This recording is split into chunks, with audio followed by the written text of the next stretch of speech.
y la cebolla y acá tengo ya el zapato,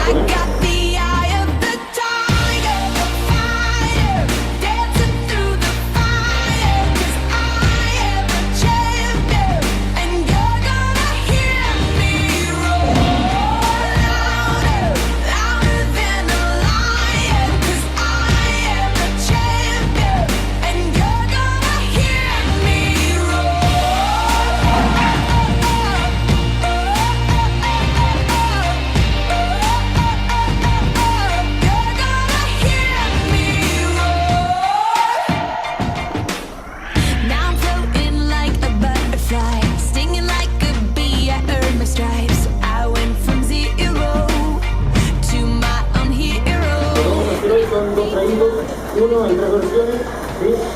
Va a ser básicamente la misma base, partiendo de gaseosa o elementos distintos que se pueden conseguir tranquilamente en cualquier lugar.